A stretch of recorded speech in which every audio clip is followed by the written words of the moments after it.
नमस्ते बच्चों। आज हम लोग वाक्य के बारे में पढ़ने वाले हैं। वाक्य किसे कहते हैं ये सब आप तो अवश्य जानते हैं, बहुत छोटी क्लास से पढ़ते आ रहे हैं। वैसे मैं फिर बताती हूँ, जब अक्षरों को मिलाया गया उसके सार्थक समूह को हमने शब्द कहा, और जब शब्दों के सार्थक समूह को क्रमबद्ध तरीके से रखा गया तो उसे वाक्य कहते हैं। इनको बनाने के भी दो नियम बने, एक अर्थ के आधार पर विभाजित किया गया और दूसरा है रचना के आधार पर।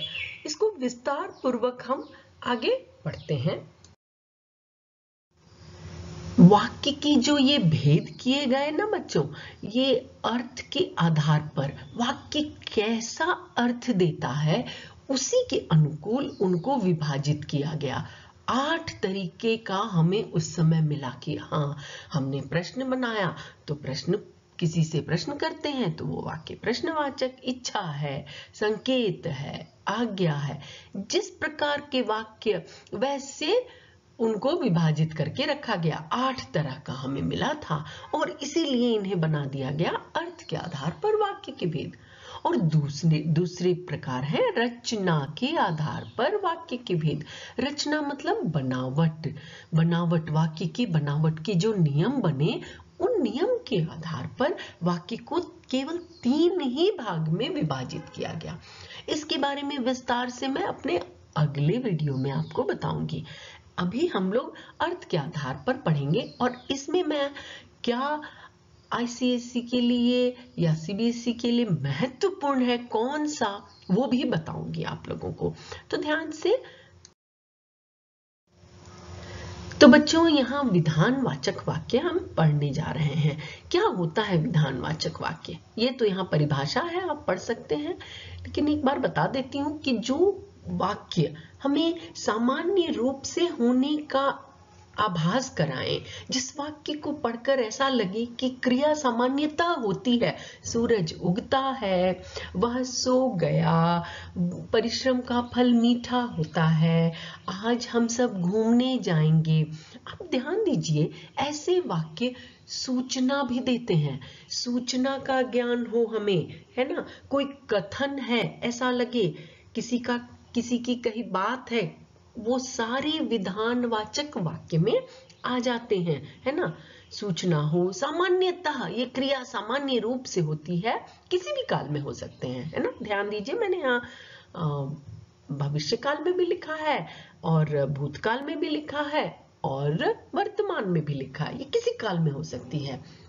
तो विधानवाचक समझ में आ गया ना, एकदम सामान्य सरल वाक्य है, क्रिया सामान्यतः होती है। अब आते हैं निषेधवाचक वाक्य। इन्हें नकारात्मक भी कहते हैं। नकारात्मक जिससे न का बोध हो, कार्य की क्रिया के नहीं होने का बोध हो। तो हम जब नहीं होने का बोध होता है तो आपको पता है, नहीं शब्द का, मत का, कभी कभी न का भी प्रयोग करते हैं, और वैसे वाक्य निषेधवाचक वाक्य कहलाते हैं। बड़ा आसान सा है। जैसे उदाहरण के लिए देखिए, उसने अपना कार्य पूरा नहीं किया, वह नहीं सोएगा, तुम यहां मत खेलो। तो जब परिवर्तन करने को आएगा, अगर रहेगा उसने अपना कार्य पूरा किया और निषेधवाचक वाक्य में पूरा नहीं किया, वह सोएगा, वह नहीं सोएगा, तो निषेध हो गया। तुम यहां खेलो, और जब निषेध करना है तो तुम यहां मत खेलो। तो बहुत आसान है अर्थ के आधार पर, जैसा अर्थ आपको आभास हो उसी विभाग में इसे डाल दिया गया है। तो आइए अब विस्मयवाचक वाक्य को पहचानते हैं। विस्मय, विस्मयादि बोधक, विस्मय का बोध कराने वाले, है ना, ऐसे वाक्य जिसमें आश्चर्य हो। विस्मय मतलब आश्चर्य होना। तो ऐसे वाक्य हम आश्चर्य कब कब करते हैं? जब हमारे आश्चर्य हो रहा है, हमारे हाव भाव जब बहुत खुश हम होते हैं तब भी ऐसा हुआ, हमारे चेहरे का भाव अलग हो जाता है। दुख में ऐसा क्यों हुआ, ओह ऐसा क्यों हो गया, हाय। घृणा में भी, छे ऐसा क्यों किया।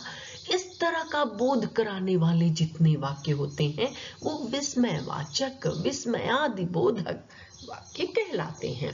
उदाहरण देखिए, आहा कितना मनोरम दृश्य है, ओह उसे चोट लग गई। तो यहाँ आपने ध्यान दिया होगा ये आहा और ओह ये विस्मय का बोध करा रहे हैं, लेकिन इसमें खास बात ध्यान देने वाली है कि ये विराम चिन्ह लगाना अत्यंत आवश्यक है। विस्मयादिबोधक वाक्य में ये विराम चिन्ह विस्मयवाचक चिन्ह लगाना बहुत आवश्यक है। और अगर घृणा है तो छे तुमने ऐसा गलत कार्य किया। तो ऐसे बहुत सारे वाक्य होंगे, उनको इसी विस्मयादिबोधक वाचक में रखा गया, इसी ग्रुप में रखा गया।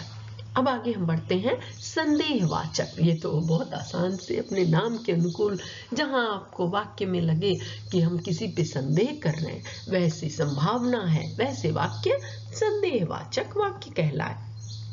इसमें हो सकता है, शायद, संभवतः ऐसे वाक्य की हम से शुरुआत करते हैं। जैसे हो सकता है कि आज हम घूमने जाएं, हमें पता नहीं है हम जाएंगे या नहीं, हम अपनी बात पर बिल्कुल हमें विश्वास नहीं कि ऐसा हो पाएगा या नहीं, संदेह है। शायद मनोज मान नहीं रहा है। संभवतः आज वर्षा हो, अब संभावना है वर्षा होने की। हमें इन सभी बातों से संदेह का पता चलता है। तो ऐसे वाक्य संदेहवाचक वाक्य कहलाते हैं।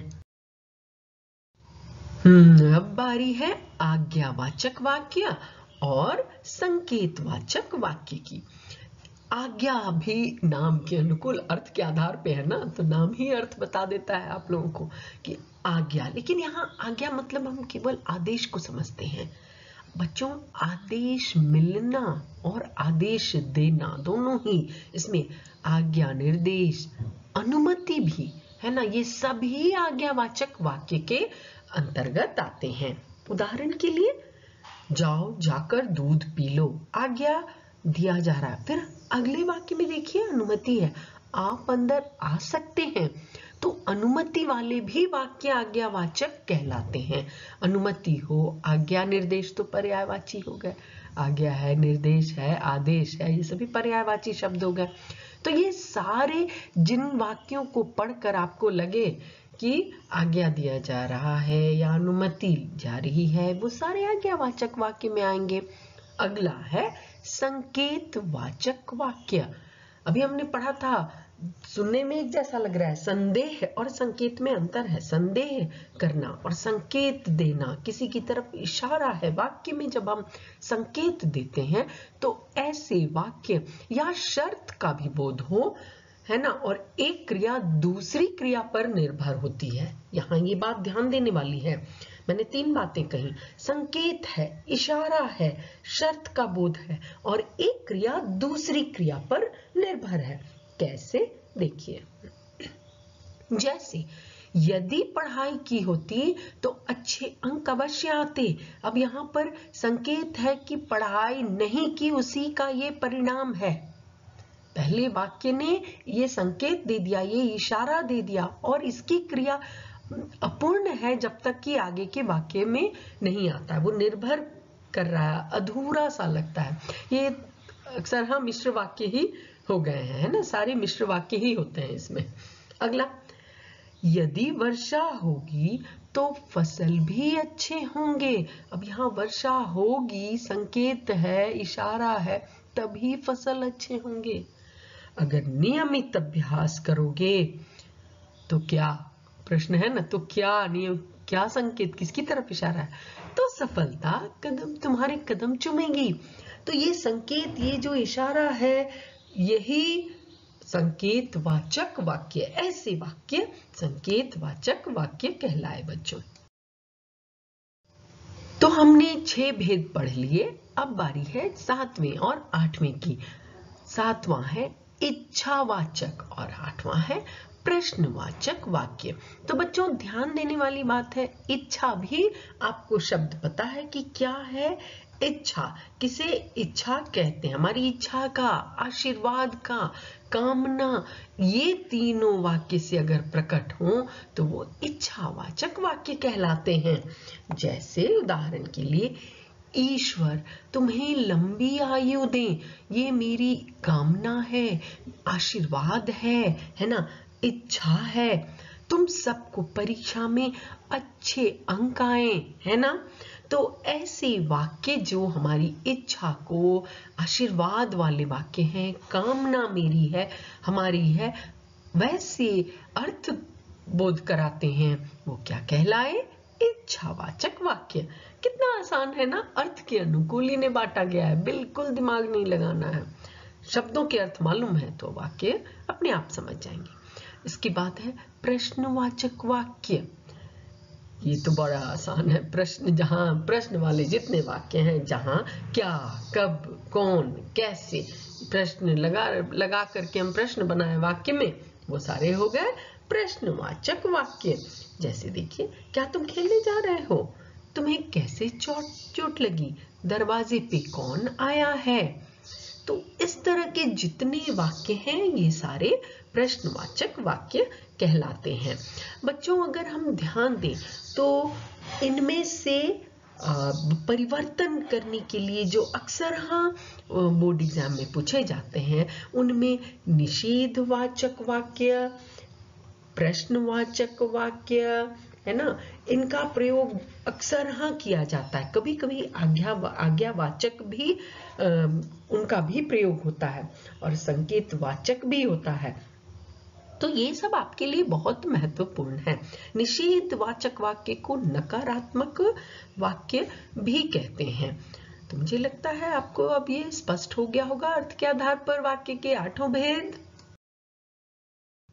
मैं अगली वीडियो में रचना के आधार पर वाक्य के भेद स्पष्ट करूंगी। आप सब अवश्य सुने। धन्यवाद।